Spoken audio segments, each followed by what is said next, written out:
right, let's get started. Get in here. I think we live on Facebook as well.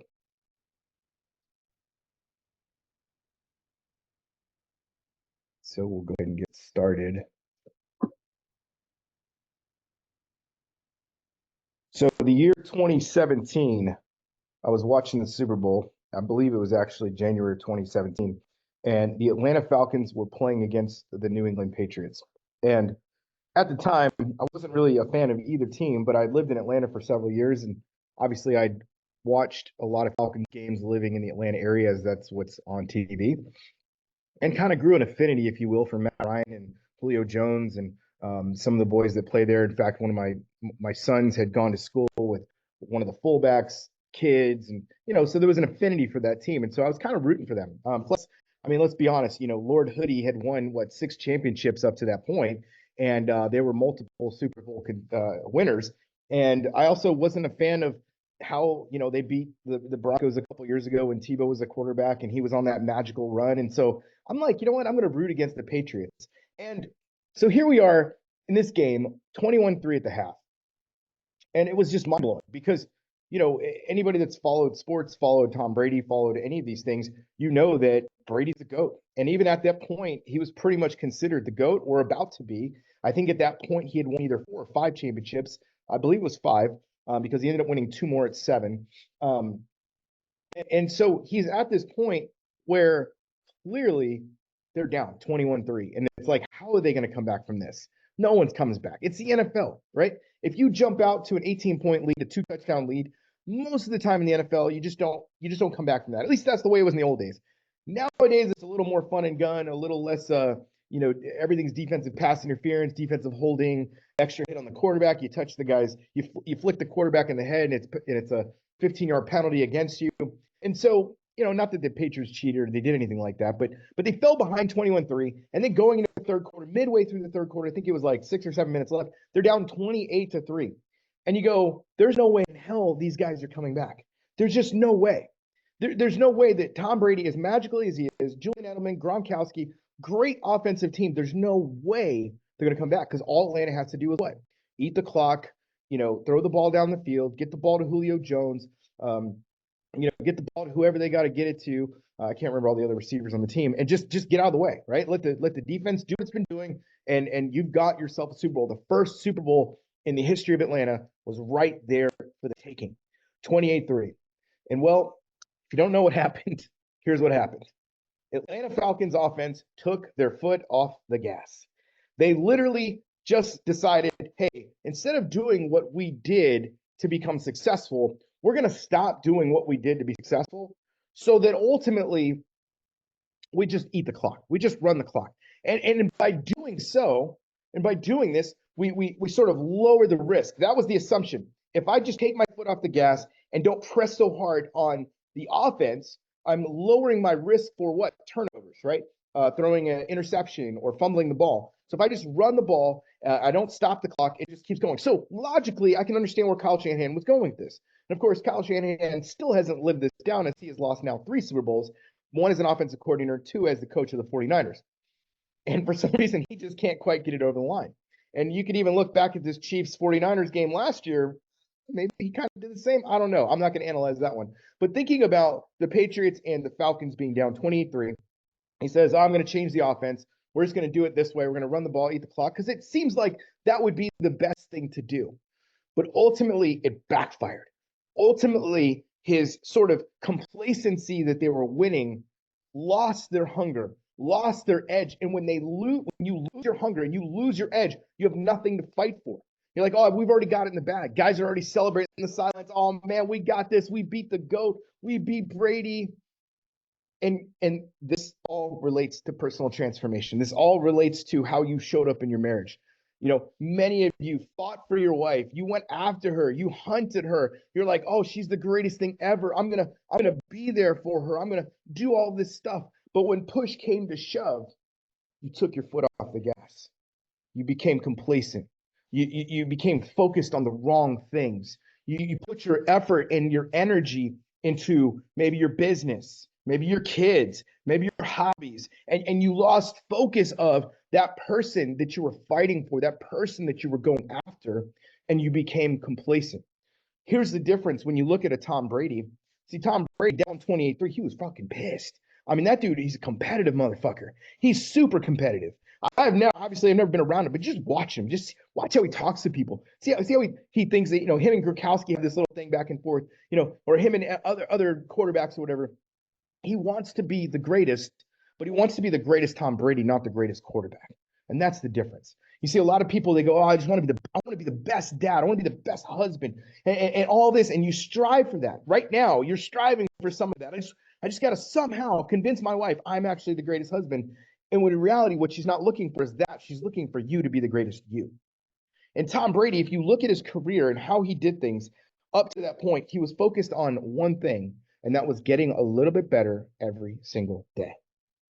There's a book called The Slight Edge, and it's about this concept of 1%, of getting 1% better every single day. Most people don't realize this, but you think a guy like Tom Brady and LeBron James has the same work ethic. During the offseason, I mean, he could just chill. I mean, the dude, he won multiple championships.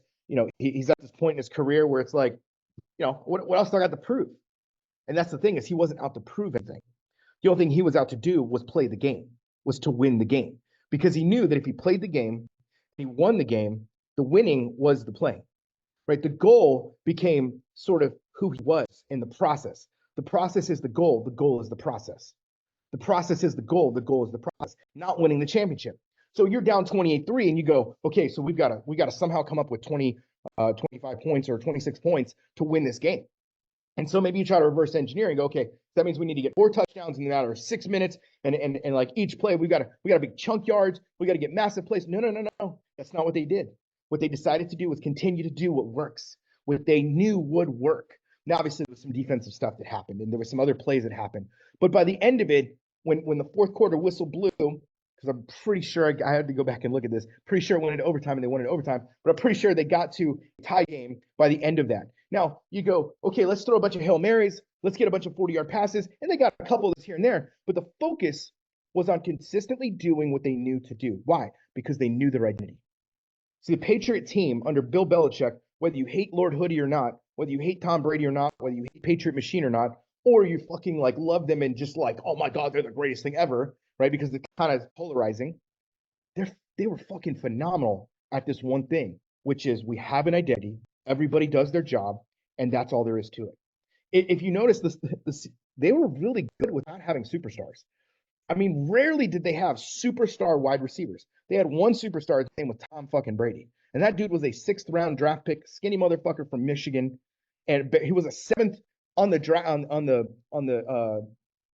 board when he came in as a freshman, meaning like he was the 7th guy. There were 7 quarterbacks, 6 of them before him.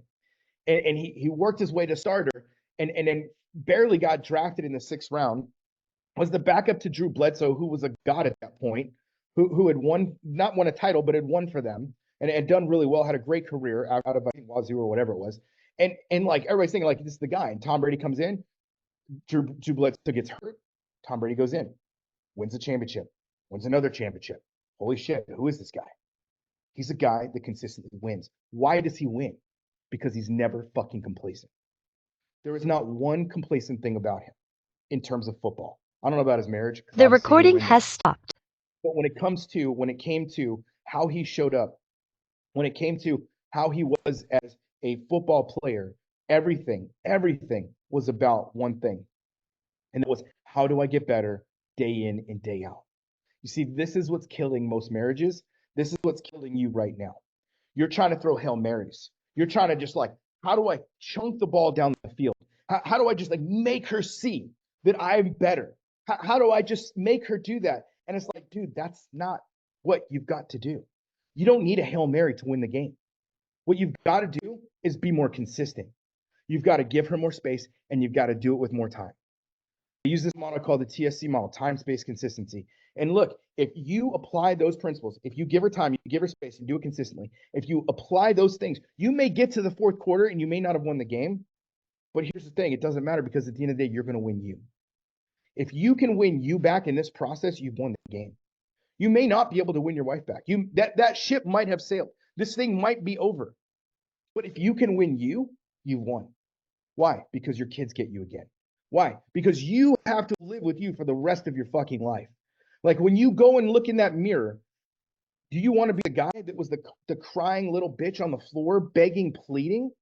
Or do you want to be the guy who has decided I'm going to be strong and this hurts, but I'm going to lean into the pain and I'm going to become an overcomer because of it? I'm going to be the best type of man possibly ever because of it? Or do I or do I just keep doing what I'm doing and like complaining and throwing Hail Marys? Right, like I know so many guys, what they'll do is what they'll try to do the whole flowers thing. They'll try to do the begging, pleading thing. They'll try to do whatever it takes to go to marriage counseling, right? Like they're just throwing shit against the wall and hoping something sticks, but it never does. Why? So could you imagine Tom Brady in that situation? Like, okay, guys, we're gonna throw 80-yard touchdowns. That's all we're gonna do, trick plays, right? Like we gotta do something, and all that fervor and frenetic energy that becomes wasted fucking energy. Because that's the thing, guys, is that most of you are wasting your energy on the wrong shit. Instead of being strategic, instead of being someone who is leading, you're being reactionary, right? And so that kind of leads me to the sort of three things that you've got to do if you're in this situation. Number one, you've got to create consistent habits. You have got to create consistent habits. Those habits are around what I call the five-dimensional man. You as a father, you as a leader, you as a producer, you as a lover, you as a man. Most men are not taking care of themselves internally and externally. You're not working out. You're not taking care of your physical body. And those of you are great. But here's what happens. I've seen so many guys be really good at the external. They have these incredible muscles, but inside, they're like little babies. They're like little boys. Emotionally, they're immature. And they don't know how to have a grit for these things. And so you have to grow up. You have to heal from the shit you've been through. See, because a lot of times when we're faced with these traumas, when we're faced with this rejection, what happens is we start to feel like that lost little boy inside. We start to feel like that kid in us that feels so helpless and so much like a victim. But yet here you are in your grown 30, 40, 50-year-old body. And how can you feel like an 8-year-old? How can you feel like that 12-year-old?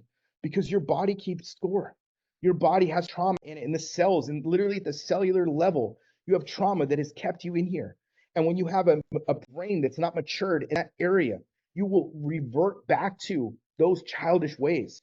You will revert back to that kind of thinking, that kind of like frenetic energy of like, oh my God, what do I do? I'm lost. I don't know myself. I don't know anything. And so we do that. We try to throw these Hail Marys. We try to like make shit happen when in reality, all we have to do is just start by creating the consistent habit that we need to have. Those consistent habits, like looking at myself emotionally, journaling, uh, um, being in a place where we can learn and develop new skills, right? Like all those are little habits that are going to help you. Taking action, right? Taking action instead of just like sitting around. I'm all about information, right? I put out so much fucking information. If you haven't seen my podcast, I have 177 episodes, I think. It's all free. I lay down every secret. I have nothing to hide. I have no secrets that you're going to come into my coaching program and you're like, oh, there's the secrets. No, the secrets are out there. Go fucking do them. But the reason I coach guys is because they kind of understand the concepts, but they don't know how to apply the concepts. And so you work with me to actually do it. Because you go, you know what? This could take me 5 years. This could take me 3 years. I don't have 3 years. I don't have 5 years. Why waste that time when I can do it in 90 days? So we have to create those consistent habits. That's the number one thing. The second thing is you have to shift your identity from being reactionary to being strategic. See, in Tom Brady's case, right, in this game, he wasn't just reacting. Imagine if every time, and maybe he did in some cases where when they were down 28 or, when a touchdown was scored and they didn't score another thing. And I can't remember how many turnovers. I honestly didn't look at the stats. I have no idea. What I know is that dude led that team back from 28-3. And if I look at it, I go, clearly he was not wasting his energy. Clearly he had a strategic approach. How do I get the ball down the field? Who do I need to put it to? Julian Edelman for that final score to win the Super Bowl, the walk-off Super Bowl. Whose hands do I need to put in? Who's hot right now? Who's getting open? Who's getting 10 yards here, 5 yards here, 20 yards there? And yeah, you got to quicken the pace a little bit, right? You can't just sit back and hope that we get a touchdown. We gotta move, right? So there is a movement in it. There is an energy in it. It's not like you just sit back and do nothing. But that's the thing is he decided to take that and go, okay, I'm not just going to react to the fact that we're down and start screaming at everybody and just losing my shit. And then I get out there in the field and just throw picks. No, he's like, I'm going to be strategic about this. I know we can do better. Let's do better. Let's go out on this one, on this particular series. Here's what I want to do. Let's get 3 first downs. Let's get in field goal range and let's see what happens. Again, I'm not saying that's what he said, but that's kind of how you do it. Okay. You can only control the controllables. So he gets in there and it's like, let's do that. Let's move the ball down the field. And then we get a touchdown. Great. The outcome that he wanted was a touchdown. But if he didn't get it and he executed all the other things and the ball didn't go his way, then the ball didn't go his way. Because at the end of the day, you can't control what your wife does. You can't control whether or not the ball gets fumbled. Right? You can hold as much as you want, or you can throw it as much as you want, but sometimes that one little finger just tips the ball. And next thing you know, like there was a perfect opening window, and that guy just somehow got his hand up, and it tipped the ball up, and the linebacker gets it, and now they've got themselves a pick six. It happens. Shit happens. Right? You're in a situation right now where shit has happened, and life has happened. But you have a choice to make. Do I just waste my energy? Do I just keep doing shit just to see what happens? Or do I get really focused and really strategic? And then the third part of this is that you have to stay accountable. This is the one that most guys don't want to do. Most men that I've come across do not want to be accountable. And here's why. We struggle with authority. We have an authority issue. And if you struggle with authority, you have a father issue. You have what I call a father wound.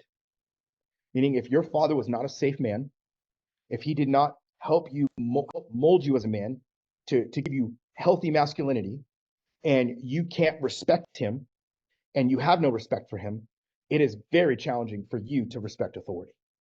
And when you don't respect authority, when you can't respect authority, you hinder your own ability to grow.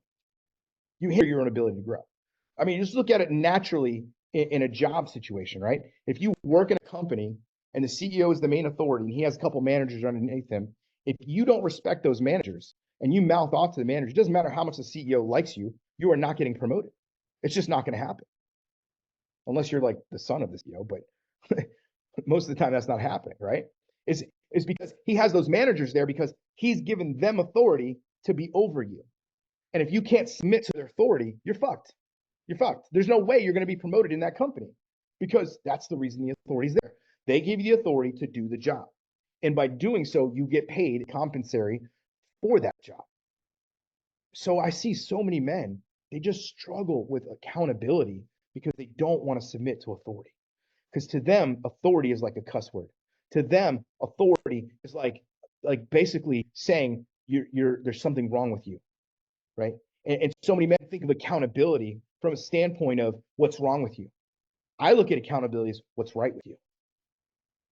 See, if we look at accountability as only oh, you're doing this wrong or you're doing that wrong, I got to keep you accountable to what you do wrong, you're going to get frustrated with yourself.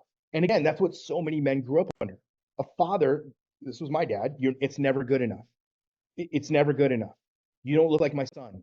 This isn't how it's supposed to be done. And as a young boy growing up into being a man, he needs to know that he has what it takes to be a man. He needs to know that sometimes he's not really failing. He just made a mistake and it's okay. And he needs to grow out of it. He needs to be better in his decision making. But a young man, all of us, when we're young men, we're either fathered by our fathers, we're fathered by the world, or we're fathered by women. And women are great. Women are great mothers, but they can never be a father. They can never replace the masculine heart of a man can never be replaced by a woman. It just can't. Masculinity is bestowed by masculinity, John Eldridge. And so when we have that, we have what? A lack of accountability. And so many men will come in and they'll be like, "Oh, I want to do this. I'm willing to do all these things." And when push comes to shove, they fucking lack accountability. They will say with their mouth the thing they want, but here they're not willing to be accountable. And so when we call them forward, they have a choice. What do I do with that? Do I shrink back into my shame because I really don't believe what I'm saying? Or do I lean into this and go, you know what? It's time to call myself forward. It's time to call myself out of this. I had a guy on Friday I was talking to about Thrive, and he was blown away. By the end of our conversation, he goes, I had no idea that you were going to call me out this much. And I was like, well, what do you mean? He goes, I don't know. I'm just kind of used to, talking to other people and, they kind of feel sorry for what I'm going through and all that. I'm like, bro, I don't feel sorry for you one bit. Why the fuck do you want me to feel sorry for you? If I'm feeling sorry for you, you might as well go to therapy and sing Kumbaya. That's not what I'm here for, dude. I'm here to call your ass forward. Why? Because I care about you. I want you to be a fucking man. And real men need that shit. Hey, you can go and do therapy. You can go and be with a woman and cry and all that stuff. And there's nothing wrong with that to a degree. But ultimately, to move forward, to become the man you want to be, you need other men to call you forward. And that's where a lot of you are at right now, is you're trying to figure out, how the fuck do I move forward? How do I become like Tom Brady in this 28-3 deficit, where I feel like everything is against me right now, where I feel like there's no way, that it's impossible to overcome all of this shit. And you're faced with a reality. You can just give up and get on Tinder and just say fuck it, or you can lean into this shit, learn from it, get the greatest ROI on your pain possible, and become the man that you know you could be deep down inside. Because let's just face it, none of us, including myself, before all this shit happened, were acting and or being the men that we know we could be. I did not become the man I am until I went through my divorce. I was reborn through my divorce. Spiritually, physically, mentally, emotionally. I became a much more empowered man, probably the most empowered I've ever been in my life. Fuck being 15 and thinking I can rule the world. That shit doesn't last. All that swagger when you're a kid and you think you're the greatest thing ever. That's not confidence. That's swagger. That's just cockiness. I want mature confidence as a 44-year-old man. I want wisdom that my kids can follow. I want to be the type of man that other men go, damn, that dude's got something powerful. I want to be around him. That's the kind of man I aspire to be. And that's what I've created. That's why you see the successes we've had of almost 800 men going through our Thrive program. Over 3,000 have bought some sort of program or course from me. And the massive amount of success stories, not because I'm the greatest thing in the world, but because I chose to not just live from this place of fear and being a victim. I chose to put myself out there, to be made fun of, to be ridiculed, to be called all kinds of fucking names. That happens to me every fucking day. And I don't give a shit, because I think about you. I think about the faces on this camera. Think about the faces in my group. Think about the 800 plus clients I've had. Think about all those guys, because that's who I care about. Men need that. They need accountability. They need a man who's not afraid to say, hey, man, the way you are showing up right now is like a little bitch. And you know it. And it's time to stop. Where else is that happening in your life? Nowhere. And where else is it happening from a place of love? Because that's the other thing I bring, guys. I can be fucking direct as hell, but it's not because I want to shame you. I fucking hate it. I actually don't even like it. But it's because I care about you guys. I want you all to experience the freedom and the joy and the love and the passion that I have. That's why every time I get on these calls, you can feel the energy. This isn't a fucking show. This isn't a scripted thing. There's no script at all on this at all. There was no script. I had 3 bullet points that I wanted to hit, and that was it. There's no script. This comes from my fucking heart, because I want you to feel it. I want you to want this. I want you to be in a place where you're like, damn, dude, I want that.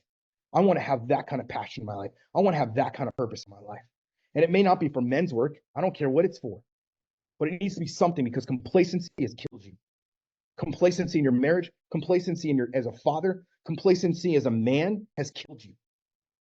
And you can decide from here, where do I want to go? Do I want to level up, or do I want to continue to just hear information? Do I want to keep making excuses, or do I want to fucking live the life that I know I could possibly live? I'm going to give you an opportunity to make a choice to do one of those right now. I've got a 5-day challenge. This is my little pitch. I've got a 5-day challenge. It's $27. I challenge you to join it. Join it. Try it out. If you don't know anything about us, give it a try. And don't fucking make excuses. Oh, I don't got time. If you don't have time to spend 30 minutes a day on yourself, you're full of shit. Because you can spend 30 minutes in the bathroom, fucking scrolling TikTok and whatever else the hell you do in there, porn, whatever. You can fucking spend 30 minutes at night before you go to bed. You can spend 30 minutes in the morning, get up 30 minutes earlier for the next 5 days to become empowered. Stop making excuses, because complacency is fucking killing you. Some of you are complacent because you think, well, she's never going to file for divorce. Some of you are complacent because, like, well, she already cheated, so it's probably over anyways. All of it. All of it. You have that choice. The second type of guy is, you're like, dude, I'm ready to like really learn about you guys, and I want to get on a call with me personally. So I'm going to put my link down here. My assistant's going to put it in there for you. And if you're ready to like learn more about Thrive, specifically and how we help men and coach men, I'm going to put my link in there for it. If it's a thing where you go, I don't trust you, then take the 5-day challenge. If you're like, man, I've been listening to your content and it's time for me to take the next step, then go ahead and book a call with me. I don't want you booking a call with me unless you like actually know our stuff, because it doesn't make sense. I think I was talking to, yeah, it was Brian yesterday. It's like, dude, you don't know me, I don't know you, and I want you to take a couple minutes. And he started the challenge, and today he says day one, uh, totally blown up and more in a single hour of insecurity. Yeah, today's my day one. Thought I've gotten out of it already. It was worth the cost. Yeah, yeah. So I mean, that's why we, yeah, that's why we do it. It's like I could give it to you for free, but I want you to do something. I want you to have some sort of investment in the game, and it's worth, like you said, more. Some guys have said it's worth thousands. Like, I don't fucking care. I don't need to put a value on it. But I want you to get that. And I want you to go, well, shit, what that was worth it. What the hell do you do in the 90-day stuff? What do you do in Thrive? So those are the two options for you guys right there. It's time to stop being complacent. It's time to stop being men who are just fucking pussies. I hate even using that word because it sounds so condescending, but it's really true because I call myself that. Now, I'm not a pussy, but I've called myself that. I've called myself out to that. Say, dude, you're being a pussy right now. You're being a little bitch right now. You need to stop. I hold myself to a higher standard than I hold any of you. Trust me. Trust me. And where it fails, I got other men around me that call me for it as well. And being in this, in the environment, and the 60 something clients we have right now, and all of that shit helps me become a better leader because I've decided to be accountable to them, to myself. I have consistent habits that I do every single day and every single week. And if I don't do those habits, it fucking shows. So guys, I want that for you. I want you to be winners in everything you do. I want you to thrive in all 5 dimensions of being a man. There's my call to action. If you want to book a call with me, book a call. If you want to join my 5-day challenge, join my 5-day challenge. If not, keep listening. I'll see you next Tuesday. Have a good one.